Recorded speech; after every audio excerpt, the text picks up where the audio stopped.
अस्सलाम वालेकुम गाइस।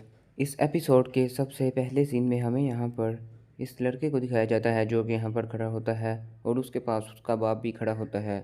जब ये लड़की यहाँ पर ऑफिस में आती है तो वो उस लड़के का बाप इस लड़की को कहता है कि मैं तुम्हें ऑफिस से निकाल चुका हूँ और तुम्हें फायर कर चुका हूँ, अब तुम्हें ज़्यादा इस ऑफिस में आने की कोई ज़रूरत नहीं है। फिर वो ये बात कहकर वहाँ से जाते हुए दिखाई दिया जाता है और वो लड़का वहाँ पर खड़ा खुश हो रहा होता है। ये बात सुनकर ये लड़की बहुत ज़्यादा परेशान हो जाती है और फिर ये लड़का उस लड़की से बातें करता हुआ दिखाई दिया जाता है और ये बड़ी हैरानगी नज़रों के साथ उस लड़की को देख रहा होता है।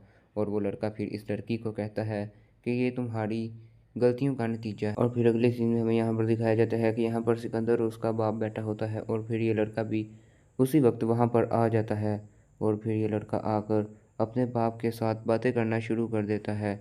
और ये लड़का अपनी माँ को कह रहा होता है कि मैं अगर शादी करूँगा तो सिर्फ़ उसी लड़की से करूँगा। और ये लड़का भी उस लड़के की बात सुनकर बहुत ज़्यादा हैरान हो जाता है और ये उस लड़की से बहुत ज़्यादा नफ़रत करता है।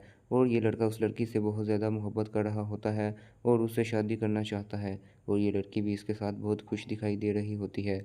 लेकिन इसकी माँ इस लड़के को कहती है कि मैं तुम्हारी शादी उस लड़की से हरगिज़ नहीं करूँगी।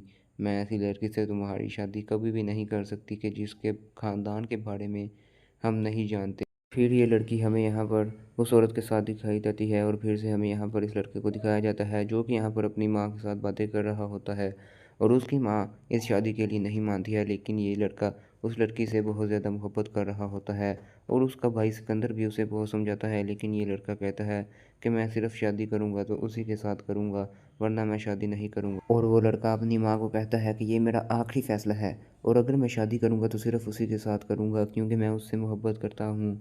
और फिर हमें अगले सीन में दिखाया जाता है कि यहाँ पर ये लड़की रो रही होती है और किसी से बातें करती हुई दिखाई दी जाती है। और फिर हमें यहाँ पर पिछला सीन दिखाया जाता है जिसमें वो लड़का इस लड़की पर जुल्म कर रहा होता है और ये लड़की कहती है कि मैं उस लड़के को हासिल करके अपने बदले ले लूँगी। और यहीं पर इस किस्त का इख्तिताम हो जाता है। आज के लिए इतना ही। अल्लाह हाफ़िज़।